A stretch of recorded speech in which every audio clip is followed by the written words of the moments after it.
Familjar të një pacienti nga komuna Dajt kanë akuzuar sot mjekët e urgjencës qendrore të neurologjisë se nuk i kanë dhënë ndihmën e parë familjarit të tyre, edhe pse ky i fundit është sjell nga ata vetë me makinë private deri në dyert e shërbimit të urgjencës.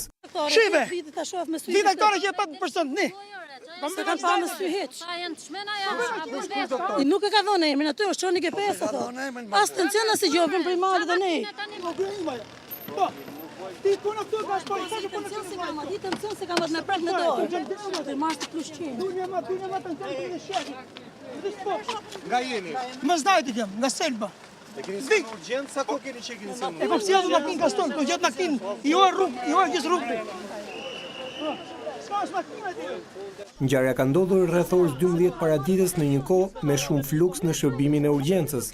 Është pa drejt kjo ku bëhet këtu në Shqipëri. Shikoni infermiera të rinë aty marrin rrogën shteti. Në shtet duhet të bëjë shteti këtu. Këtu ke vani këtu, nuk dole asnjë asnjë pritje asnjë. Dole një me atë karrocën Në këtu. shtet të përgjigjet Nuk i sollën as pacientit. barrel. Asit mjek, dole një show.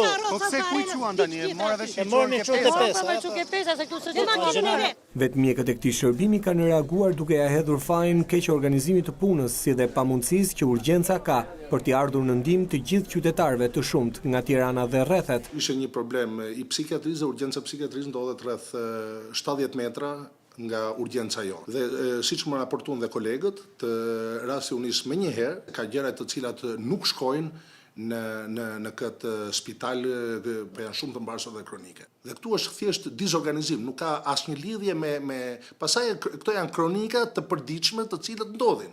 Sepse kur ke diçka të organizuar keq, këto janë gjërat e përditshme. Ne nuk mund të kapemi dot pse solli ambulanca pacientin nuk e çojnë në psikiatri, po e solli këtu. Unë mendoj që shkaqet e vërteta janë dizorganizimi që ndodh në shëndetësi. Çfarë, por rastin nuk u çuan me ambulancë, u çua prapë me makinë private. Rastin në fjalë. Unë po të flas për dizorganizime majore. Ato minoret edhe ato janë të rëndësishme, por ke këtë, më vjen me thon lesheli, po s'du me thon, se më duket shumë e vjetër, kur ke këtë situatë, çfarë mund të pretendosh kur kjo është një urgjencë e bëme për 270.000 veta, jo për 900.000 veta. Dhe askush s'merret me këtë, po merret me gjona tjera, me rimbursime fantomatike të cilat i kanë shpallur që në fillim. Sipas Vargut, puna duhet ndarë me Spitalin Rajonal të Tiranës, por projekti 7 milion euro sipas tij ka dështuar. Prej më se një viti, Spitali Sanatoriumit ka marrë fondet, biles ka marrë edhe kredi shumë interesante tregtare për të kthyer në një spital pulmonar, në një spital rajonal, si quhet ashtu si janë gjithë spitalet rajonale. Jo vetëm kaq, po janë marrë edhe 4 kardiolog, të cilët punojnë atje, nuk e di nëse kanë zinxhir me dredhur apo jo.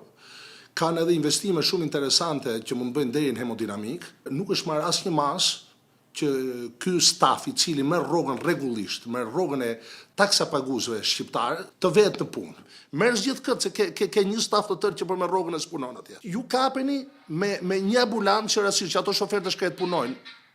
Ndoshta ka qenë një rasti. Mjekët që nuk bëjnë roje me urdhër të drejtorisë, po jo kësaj që është tash. Kjo nuk ka kurajën që ta kthej ashtu si duhet jetë. Janë vetëm mjekët e kardiologjisë. Pse nuk bëjnë roje ato? Sepse duhet shkojnë mazire ke privat. Këtu është shkatruar një sistem rojesh që ka qenë qyme themelimin e këtij spitali. Dhe nëse s'kemi kurajo të merremi me këto probleme, por kemi kurajo të merremi me pemë me kioska, ne kemi marrë fund.